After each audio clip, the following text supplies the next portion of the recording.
So landing one-time gigs, that's great. It's good to start cutting your teeth, building your skill sets, and really sharpening up in order to serve clients at a higher level. But what if you're stuck? You're stuck with one-time gigs, you're stuck with the churn and burn, you're stuck in the hamster wheel of client acquisition, leaving you just not having time to actually get paid more or be valued more as that higher level freelancer.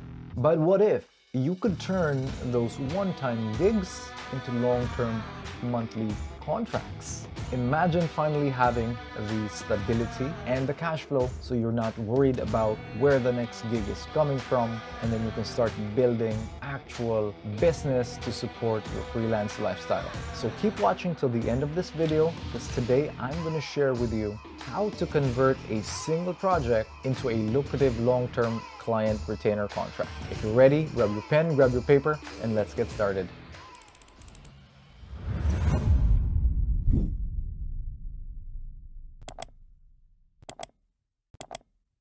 Okay, so guys, here's the reality, unfortunate reality. Most freelancers struggle with the unpredictability of one-time projects. I've been there before. In the earlier days of my freelancing, it is one project after another that may or may not even be the same. So what ends up happening is you're doing multiple things, wearing different hats for different people, leaving you spread thin, and then only relying on this one-time gig that could potentially sustain you. What happens? This leaves you anxious, this leaves you feeling unstable, and then it doesn't give you the peace of mind that freelancing is something that may be a long-term thing for you. But the truth is, this happens because of a few factors that can be addressed and can be fixed. These factors include, number one is the lack of strategic planning in order to extend project scopes, not proposing additional value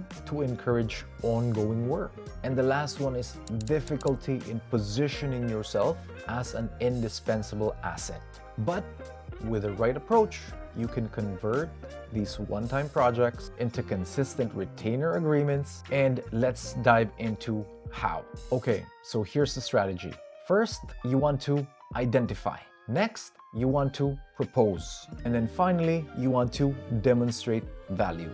Let's break it down. So first one is identify. This is when you want to pinpoint an ongoing need, keyword ongoing, or potential areas of improvement within the client's business. So once you're hired for the first gig, you now have visuals of what else needs to be done. And most likely, there's going to be more problems caused by either what you're trying to achieve now or what you're currently doing with your task. So start to be aware and identify what else happens next after my task is done, and then how else can that be improved. And then I assess if it's an ongoing need. If not, look for other areas that might also need improvement. Second one is propose. After you've identified the needs, ongoing needs, potential additional needs, you want to craft a compelling proposal that addresses each and every item, showcasing options on how to address them, and maybe including a time frame of what to expect when those actions are also taken. And finally, demonstrate value. Show evidence of your impact, right? So the results, the KPIs you've been measuring or you've completed from your current project,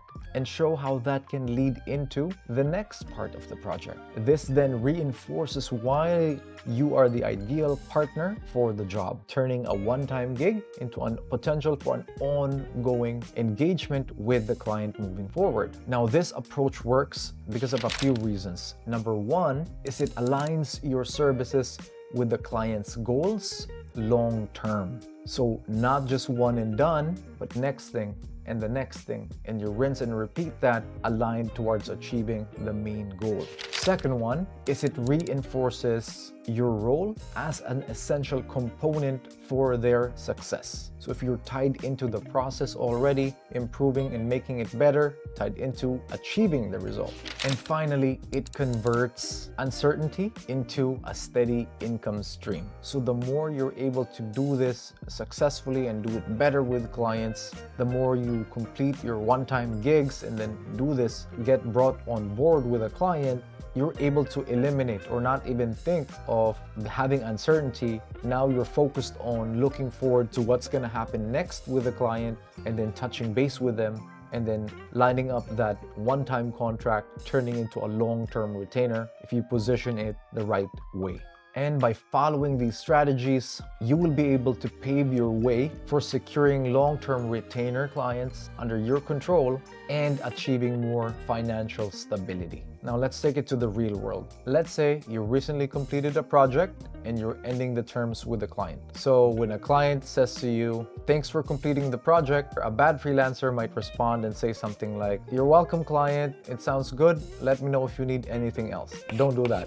Stop doing that. What you can do instead is when the client says, "Thanks for completing the project," you can say something like, "Of course, Mr. Client, it's been a pleasure working with you as well. Thank you for the opportunity. And also, I've identified a few," insert other things that you've identified, "that we can address to improve the performance of," insert the campaign, "and I'd love to put together a proposal breaking down what we need and what you can expect in case you decide to move forward with these improvements. I want to make sure that you succeed with this initiative and I can provide my full support in order to help you do that." And by doing it that way, the client might think, "Oh wow, I didn't even think about that. It should be something that we should be testing or trying or improving." So instead of just ending the contract and then not engaging with you further, you now have an opportunity of getting in front of the client one more time, presenting your proposal, which could be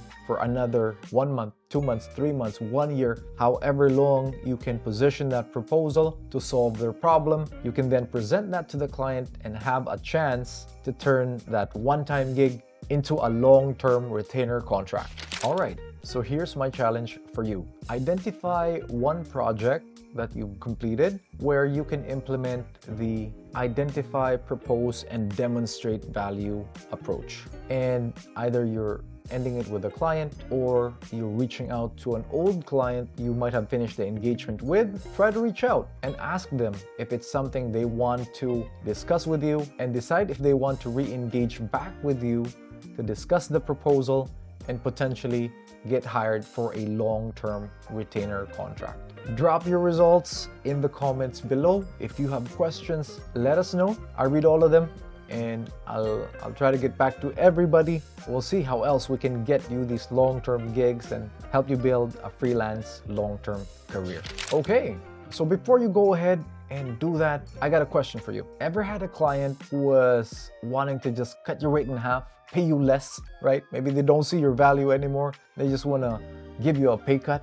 Truth is, it happens. And if you're interested in knowing how to deal with that in order to showcase your value, avoid the pay cuts, and not get a pay decrease, you might want to subscribe to the channel if you haven't yet, and also turn on the notification bell, because in the next video, I'm going to share what you should say when the client tries to cut costs. All right, so thanks again for hanging out, for checking out this video. I'll see you on the next one.